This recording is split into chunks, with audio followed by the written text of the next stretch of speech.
Where the Punisher is concerned, there are some, as I say, some people just need to die.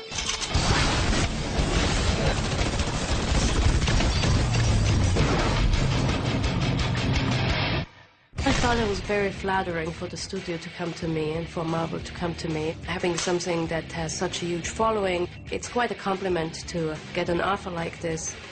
Here's a guy whose heart just darkened and who basically thinks he can only save the world by killing everybody who's bad, and that's just right up my alley.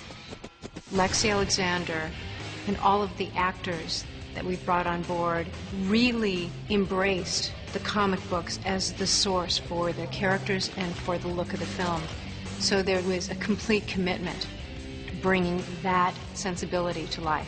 We're sticking so honestly to the source material, to the Max series, to the Tim Bradstreet illustrations, to the Garth Ennis characterizations. Right from frame one, it's going to stand up as Punisher Warzone.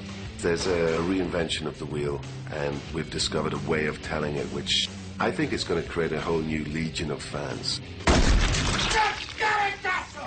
Before this, you know, maybe you have Dick Tracy, which to me is very stylized, but also looks very clean. Punisher wants to be a little more gritty. The colors, the contrast, very dark. It was important to me to be authentic, and if you read those comic books, and if you see those pictures, there will be people impaled and heads shot off and exploding, and that's what it is. And I think once I said yes to this movie, I committed to it, and we all committed to making it authentic, and I think everything else is a sin. Frank is a take action kind of guy. He doesn't ask questions. A lot of times doesn't take names and numbers. When he sees something that needs to be fixed, he fixes it. And so the action is based on that. There's a lot of gunplay, and there's a lot of great hand-to-hand combat. And it's very fast, because I personally, when I go see an action movie, if something doesn't happen within 20 minutes, even I think about my laundry. We have sequences that take place throughout every imaginable urban setting.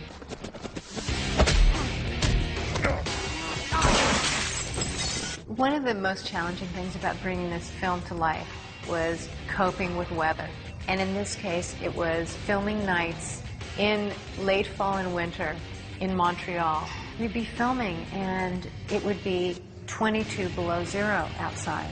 Even when we were inside, we were in unheated locations.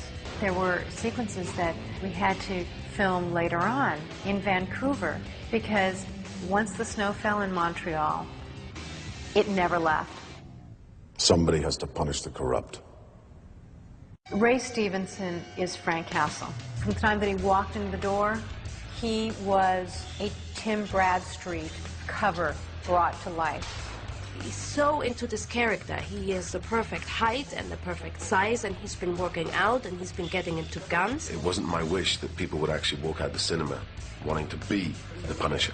To say that people want to be the Punisher is to say, well, do they want to be Frank Castle? If some people want to be the Punisher and tool up and right the ills of their life and punish people, they're in denial. Frank Castleton himself is in such a dark place. He's in a tunnel without any light. I think if anything makes this movie work, it's Ray Stevenson. From now on, you call me Jigsaw. Dominic West is an incredibly good actor for this because he really understands what the disfiguration actually means in humanity. It's very liberating to wear a mask, and it means that you're not hampered by naturalism or one's own looks. One can be fully a different character, and I suppose that's always what excited me about acting, was transformational acting. I get very nervous doing fights, and it was interesting fighting with Ray because he's done a couple more than me so far, and he's completely calm, which is exactly how you have to be, otherwise you're going to hurt each other. Because I just lose it when they go action. I just become completely unprofessional, which is exactly what you don't want in someone you're fighting. You want someone who's in control. Unfortunately, Ray is, but I'm not. Step the fuck away from my little girl. Mom, that's a dad word. Go inside, Grace. I kind of phrase, what was it, Julie bends but she doesn't break. She has this fragility, but she's tough cookie. Here's a woman who, for me, has a little bit more of an edge, is a little bit tougher. She's not just the damsel in distress that needs to be rescued. She's the mother bear, the protector, will do anything to save her child. With all due respect, Captain, that is bullshit! Colin Salmon is another larger-than-life character. I really insisted on this character because what he represents is the other side of Castle. So really, who Paul Budiansky is, it's his alter ego.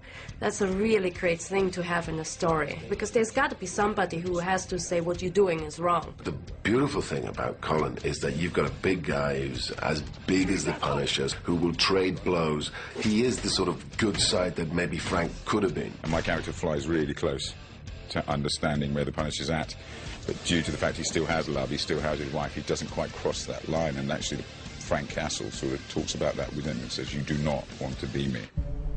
Yummy, yummy, yummy in my tummy, tummy, tummy.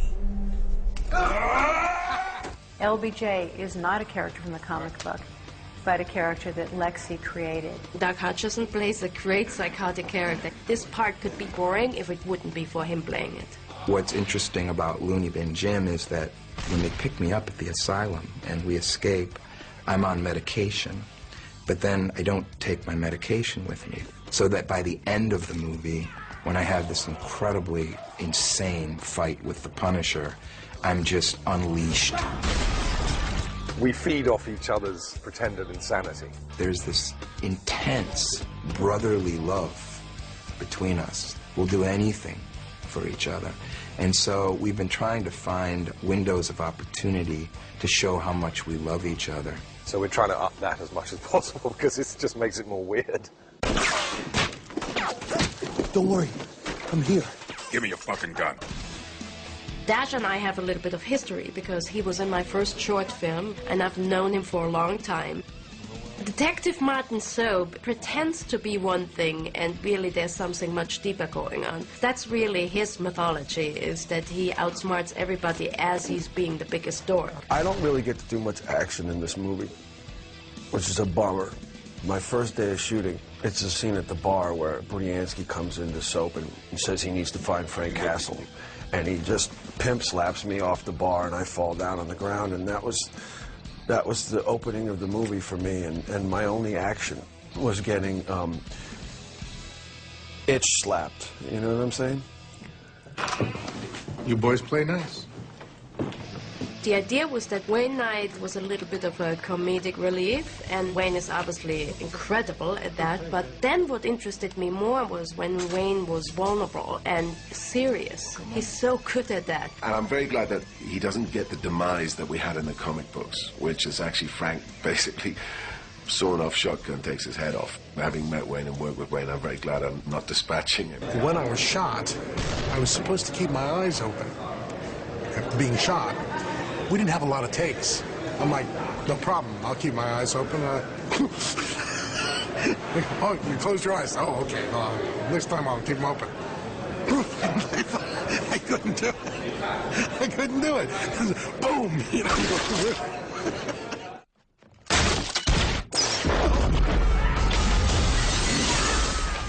It's so exciting to be able to bring all of these elements together.